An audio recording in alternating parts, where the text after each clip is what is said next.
Welcome back. There is a debate going on about the restructuring of the economy as per the Treasury document published under the name of the Minister Tito Mboweni. But questions remain about the low levels of participation by black people in the ownership of especially private sector companies in South Africa. I'm inviting you to share your thoughts with us on social media. The hashtag is the Modise Network. I'm now joined by Mr. Khandani Msibi, the Group CEO of NUMSA Investment Company, and he is with me to talk about his very well publicized views. I've engaged with you on some of those. You feel very strongly about this. And we've got so many other challenges. I'll be raising them as we have this conversation. What is wrong with the way the South African economy is structured, do you think? Thank you very much, Tim, and thank you for having me here. The South African economy remains what it was during apartheid. Right? Economy designed to serve a very small section of the population, and it is unable to actually accommodate the bigger majority, the black majority that it was designed to exclude. And over the past 25 years, the ANC has not been able to actually interrupt what's going on in the economy. Look at the level of a concentration of ownership. In fact, concentration has increased with the measures of big companies. And we also lack, I mean, you can imagine that when you have people, 80% of the population that has been oppressed and kept out of the economy, that there's a lot of entrepreneurial skill and capability that was suppressed. And that entrepreneurial skill and capability has not blossomed, and largely because our politicians have followed rather the BEE, which means that they could make a quick buck without inventing anything, without starting any new businesses, without creating any new jobs into the economy. Well, I hear you. I mean, because of BEE, but BEE was supposedly meant for business people. What do you mean politicians made a quick buck?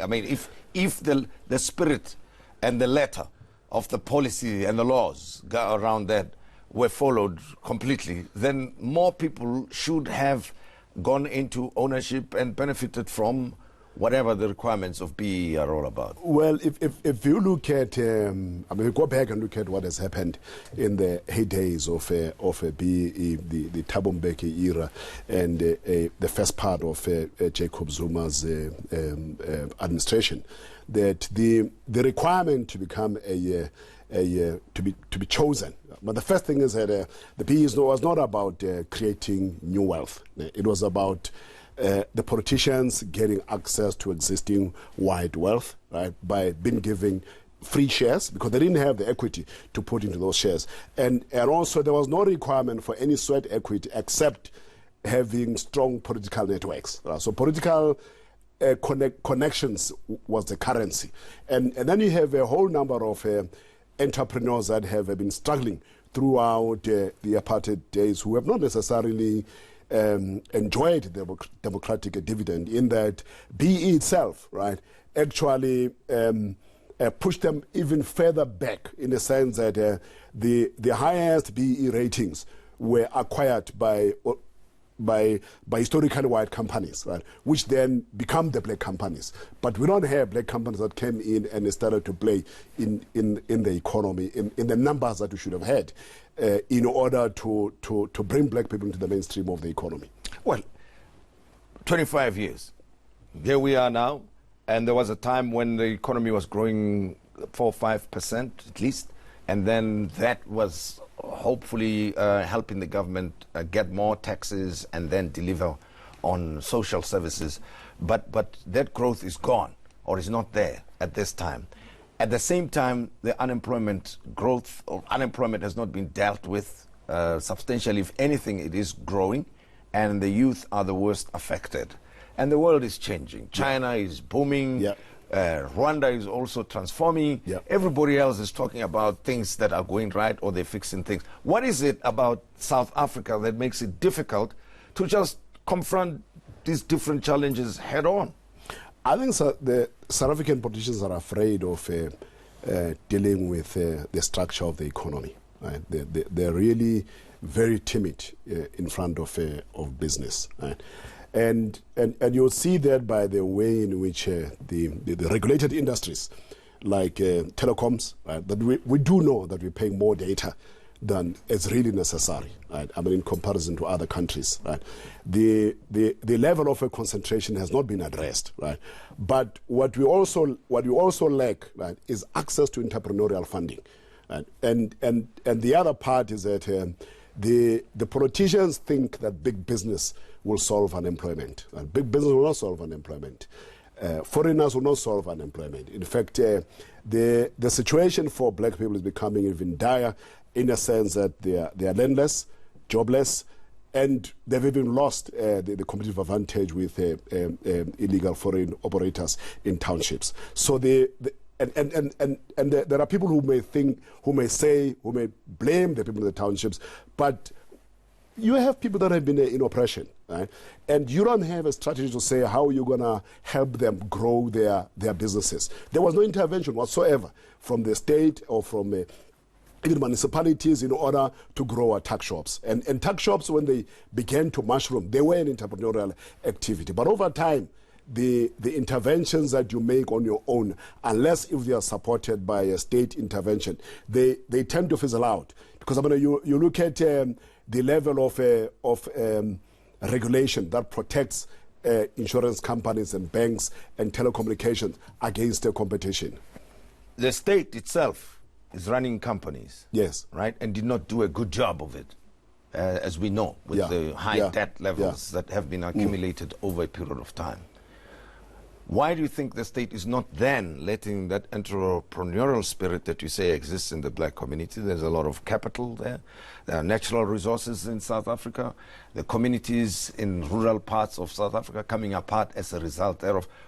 What, I mean, you are sitting here, you are involved in business, and there are probably interventions that you are involved in, and you can see that they make a difference. Why are the experiences of people like yourself not considered in formulating policy and supporting the economy through black business people? The difficulty that you sit with, Tim, is that the South African capital market is very conservative. There's no money available for entrepreneurs. There's no money available for startups. I mean, the people that get funding are very, very lucky. I mean, we came across a young man on Twitter who was showing what he's trying to do in a small factory in Babelegi. And we took interest and went to see him and found out that he's employing about 20 people, and he can grow that to 150 direct employees and maybe 2,000 indirect employees. But he's got no support, right?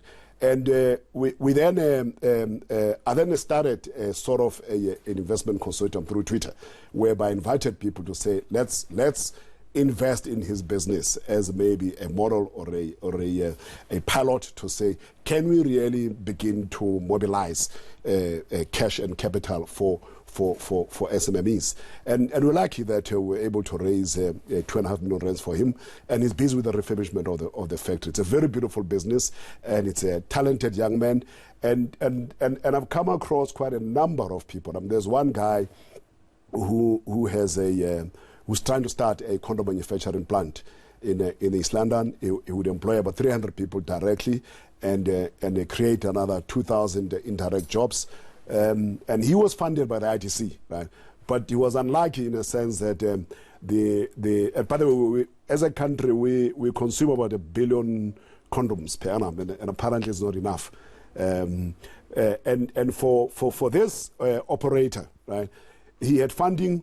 But just before he could finish his installation, the Department of Health changed the classification of condoms into medical equipment. So his factory needed to have what they call GMP compliance and needed an additional 25 million rands. Now, he's been struggling for 3 years to raise 25 million rands to create 300 direct jobs and about 2,000 indirect jobs. So I think as a country, we are not providing a financial support to SMMEs who in all countries that have high levels of employment, it is SMMEs that are actually creating those jobs. But where do we come short? I mean, you know, the black population is the majority population. Of course, people contribute to the pension funds. Yes. and we've got the PIC, one of the biggest asset management funds in the country, trillions of rands that we're talking about here, right?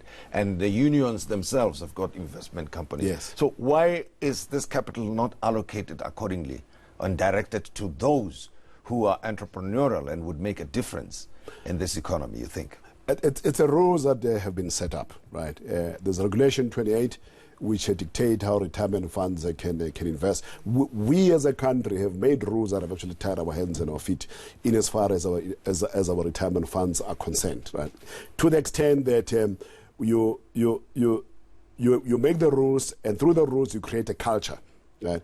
And through that culture you then create an immune system such that any change that you try to bring about is going to be killed by the immune system that is within the organizations that are looking after the assets. So we don't have as a country. I mean, you listen to any effort to say we're going to deal with the unemployment. We always talk about big business.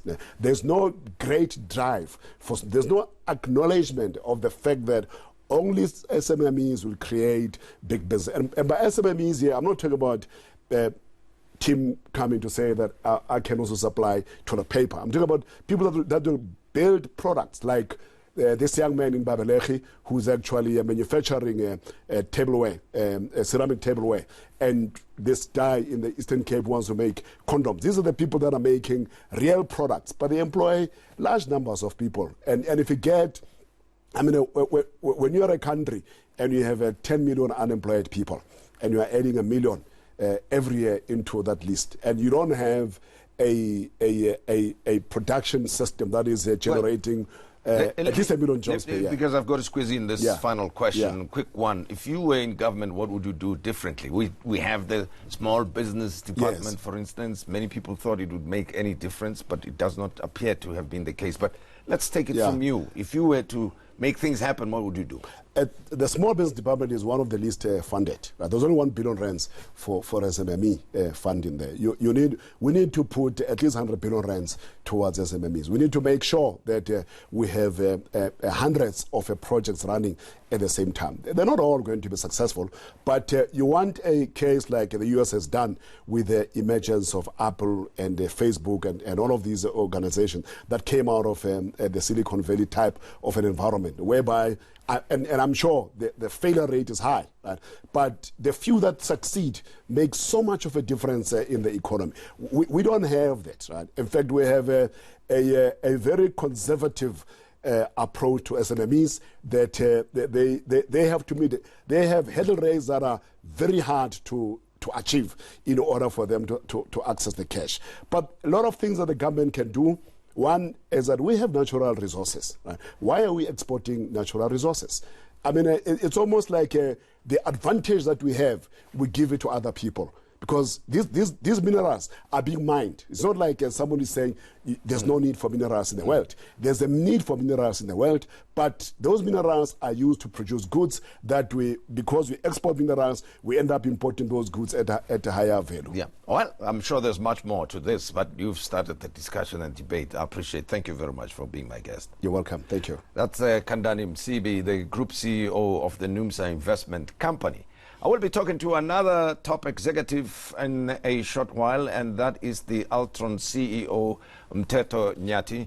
And he has just published a book. It's called Betting on a Darkie. I'm inviting you to share your thoughts with us. The hashtag is the Modise Network. Please do so, and we will share those on social media platforms. We'll be back in a moment.